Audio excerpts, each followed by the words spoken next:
All right, so I'm Megan Zettelmoyer. I'm the marketing manager here at NAI Keystone.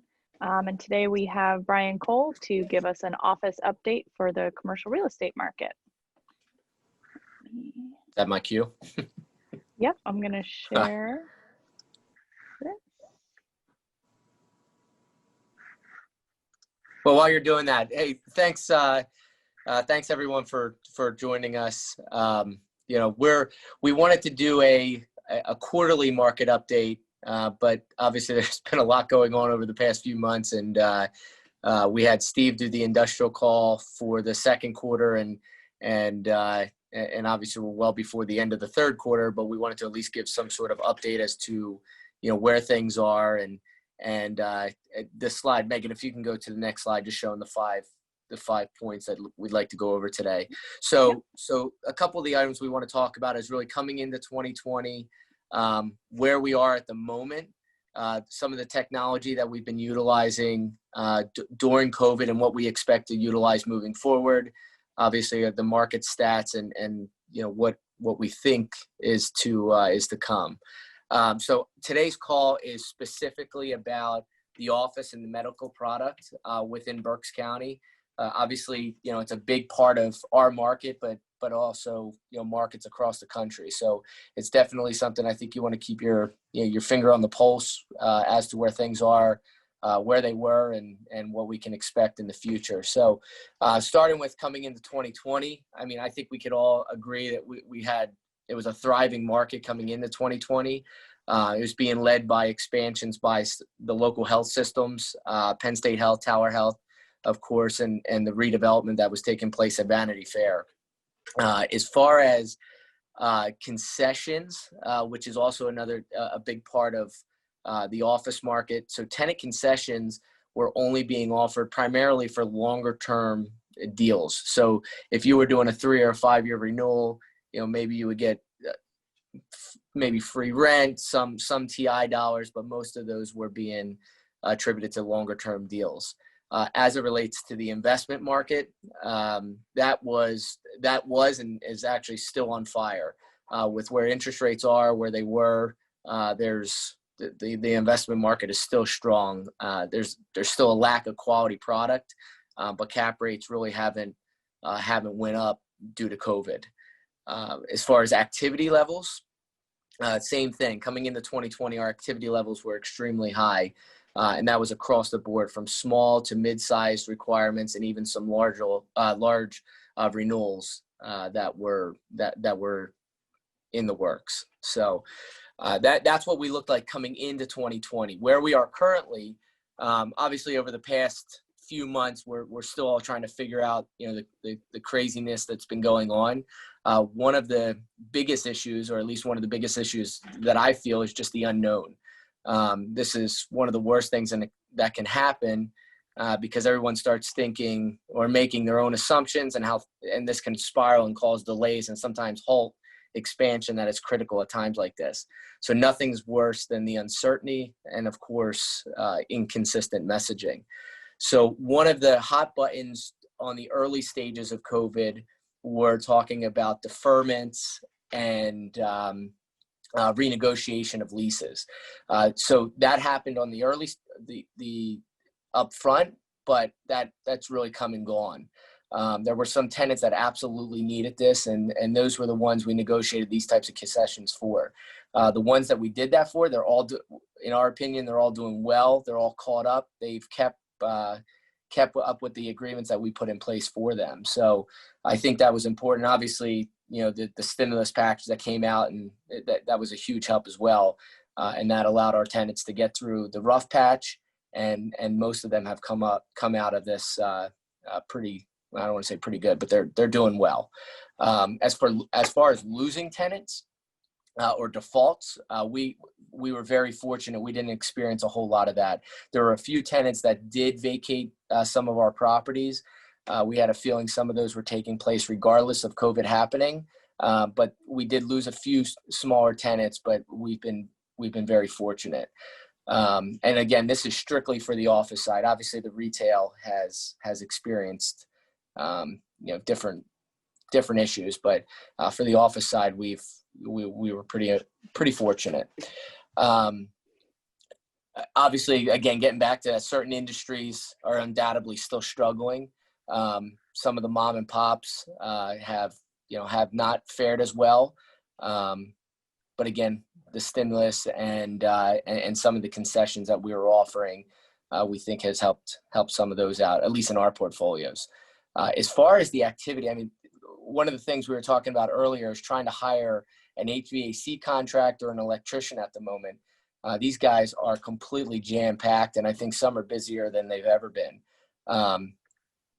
Honestly, I don't see that as a surprise, and the only reason I say that is we were in a thriving market that came to a complete halt for a few months. So once things opened back up, these guys they had backlogs and they're at full speed right now. So I think the true impact of everything that we just went through and are still going through in some cases, we're not going to realize that impact until the end of the year or into early 2021.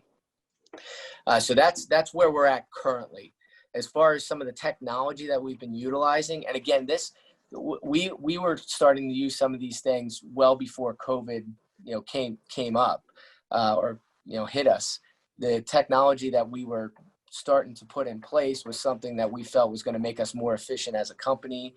And again, it's something we've been looking at for quite some time. So virtual inspections, we're seeing a lot more of those. So our marketing team here at NAI has been going out and doing video tours of all of our spaces.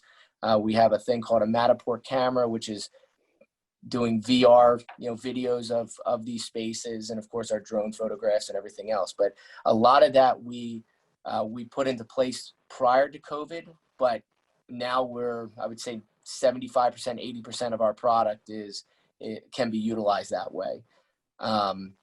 Where that helps us and helps brokers and landlords is now a company coming in that has 10 properties on their list. We're able to shrink that down to 2 or 3 or 4 properties by them doing their initial due diligence up front. So it makes us much more efficient. It saves their time, our time, and I think it keeps things moving, as I said, much more efficiently. As far as conference calls, obviously these video market updates are different, or it's new for us. I mean, people have been doing it for a little while, but it's new for us, and I think we've been adopting it hopefully pretty well, and we plan on doing so in the future. But as far as conference calls, we are, as most people, utilizing Zoom, and there was a little bit of Zoom fatigue for a few months there, but now every one of our conference calls, or at least a good portion of our conference calls, are all being done via Zoom. So the regular conference calls we're just not using it anymore. So that's, I see that happening for quite some time to come. If not, it's going to take over the way we do it. So getting into the market stats, this is, Berks County, we track the suburban Berks office product and downtown Berks product. So we have 78 Class A office buildings in the suburbs that we track. And then we have 229 Class B office buildings that we track. So all the numbers that you're going to see in the slides that are coming up, that's what this is based upon. So our suburban market makes up about 7.4 million square feet of product. The downtown market's another 2.5 million square feet. The Class A suburban market really hasn't seen a large change. Actually, Megan, you can go on to the next slide. Yep. So as far as our vacancy rates and our rental rates, things they've remained pretty constant from the beginning of 2020 until where we're at now. So vacancy rates haven't changed much. Our rental rates, again, are pretty consistent. The only difference is going into the end of 2020, there have been a number of deals that have been signed in the Spring Ridge area. So that vacancy rate is probably going to go down from where it was in the beginning of 2020. As for our Class B product, it's similar. We've had a few tenants that have vacated. We've had a few tenants that we've added, some have expanded, some have downsized. So because of that, I think it's going to be pretty constant going into the end of 2020. And this is for the Class A, Class B suburban office markets. As for downtown, I think is going to have a dramatic change, within the next, I would say 18 months with what Alvernia is planning. So there's a number of office buildings that are in downtown currently that may not be office buildings in the near future. So we have our rental rates, we have our vacancy rates, but we have not published a lot of these numbers just yet because we really see this changing. And it's not because of new tenants coming downtown, it's just a repurposing of existing buildings. So we're, look for our market reports coming out for downtown Reading, but I think there's going to be a significant change as it relates to the vacancy rates in downtown Reading in the very near future. Again, this is all predicated on some of what Alvernia is doing, but again, the repurposing of some of those office buildings that we don't expect to be office buildings. So, the months to follow. I mean, this is kind of the area that no one knows, right?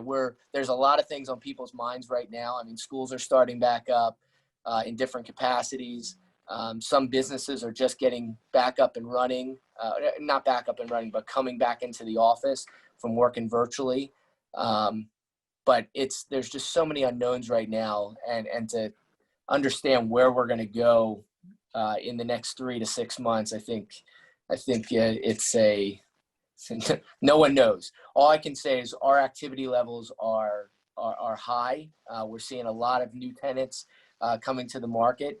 3 months ago, we were talking about all the activity we had were the tenants that were in the market early 2020 and that were finally coming around. Now what we're seeing is new deals that are coming about, which is pretty exciting. So time will tell what the end of 2020 is what it's gonna look like, and of course going into 2021.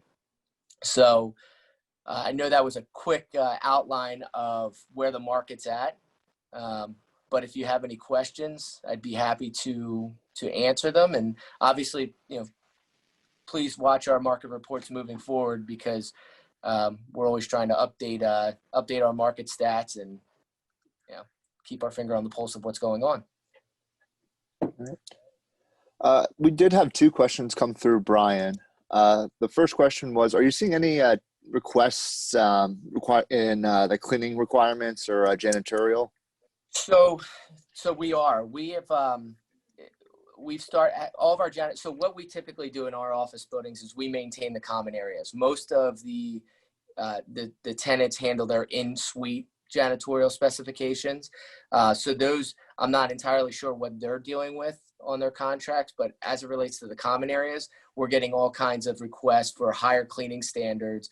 So what we've done is we have new contracts in place that include higher standards, but also include checklists and sign-offs from the vendors to make sure all of these things are actually being done. So whether that's more cleaning of the surfaces, I'm going to use the Lysol or whatever the product is, but cleaning, just extra cleaning. So we are seeing additional requests, but just for us, it's in the common areas. We're not handling the in-suite, for medical suites or anything else. So, thank you. And then the other question that came through was, are you seeing any new requests in like lease proposals or leases specific to COVID? We are. So the proposals that we've gotten over the past 60 days all include rights to terminate in case of hardship or broader language to the force majeure language.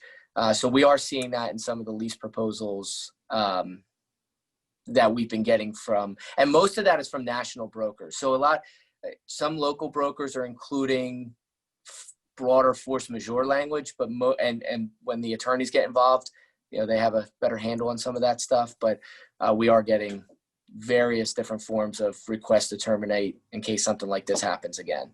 But it also, this cuts both ways, right? So landlords are also including additional language for take backs, or in the event of a default, we're able to take back the space a little bit easier. So one of the things we dealt with is when there was a default in Pennsylvania or probably many other states, it's difficult to get the space back from the tenant. It could take months, and obviously landlords are paying their mortgages during this entire period. And so tenants were absolutely affected, and we tried to do everything we could to help some of them. They're the ones we could. But landlords were affected just as much, because when tenants aren't paying the rent, it's difficult for them to pay their mortgages. So it was a domino effect. So. Thank you. Sure. I think that's it. If It sounds like, it looks like someone's Kevin trying to answer a question. Oh, he muted. Hang You on. may have to unmute him. Oh, There you go. Go ahead. Well, it depends on what the question is. We may have to mute. yeah. What was some of the language that was put into the contracts to help the landlords and able to get that property back in a quicker? Yeah. So you know what I'll do, and you're putting me on the spot here, so I don't have the exact. No, I don't have the exact language, but I'm happy to share it with you, because what we did, we sent all of our lease templates out to our attorneys, depending on the location and different campuses, and asked them to include some of this language. So whether it's there's no way you're going to get it back just if they go dark. But if you think of some retail, let's use a mall, for example.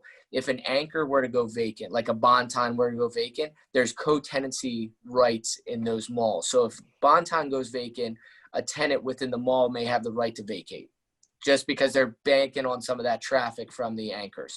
Right. So for us, if we have a large tenant in a building that is occupying 20 or 30,000 square feet and they go dark, and it's going to take us 6 months to get that space back, we need more rights. So we can't wait 6 months to get the space back. So there's different items that, what do I say? I don't want to say milestones, but things that you would hit that we would have the right to take back smaller pieces of the space or the whole thing in its entirety. So, but I'm happy to share some of that language. We have started making it standardized in our form leases, though. Okay, great. Thank you. Yeah, sure. Anyone else? So, hey, look, at the end of the day, again, no one knows where things are going. It's going to be interesting, but I will say we're pleasantly surprised at the amount of activity that's been coming about. And I can't say that's shared with everybody across the country, because I know, friends of ours, broker friends that are in different parts of the country aren't sharing that same activity levels, but we're fortunate. And maybe it's just because we're, I don't know, let's skip the residential. I mean, with Kevin on here, residential seems to be booming. So it's, people are leaving this, I don't want to call it false, but from my understanding, from what I've read, is people are leaving the cities and coming into the suburbs, which are causing a boom on housing. And obviously those people, some are going to be working virtually, but hospitality this should help hospitality. It should help some of the entertainment. I mean, who knows what's going to come out of this. So I think again, I never want to say positives out of everything that's been going on, but business wise, there's going to be some positive impact from some of this. So. Hey, Bryan, I think I cleaned up my question. Okay. I'd like to hear your answer. So if there would be a change in the presidential administration from what we have today to the Democrats, what do you think is going to happen to the commercial real estate market? I have no idea, right? but it's right now what we have is we have low interest rates, which is also helping some of the deals that may have been difficult to get across the finish line. Some of those deals are getting across the finish line, right? With these rates, I mean, who knows? What are going to be the tax consequences, good or bad? What are going to be who knows? I mean, I'm happy where things are right now, but who knows? I have your answer is as good as my answer in this one. So, but I hope we have a continuation of the same. So, in terms of the activity levels and where the market's at. So, thank you. I'm not answering any more of your questions though. I'm just kidding. Anyone else? Well, if we don't, Again, feel free to reach out to us with these questions on the market reports or anything else. We're happy to help, and we'll see. Maybe in the next 60, 90 days we have a completely different feel on things. But yeah, thanks for joining us. thank you, yeah, Bryan. thanks for joining us. Yep. Thank you. Thank you.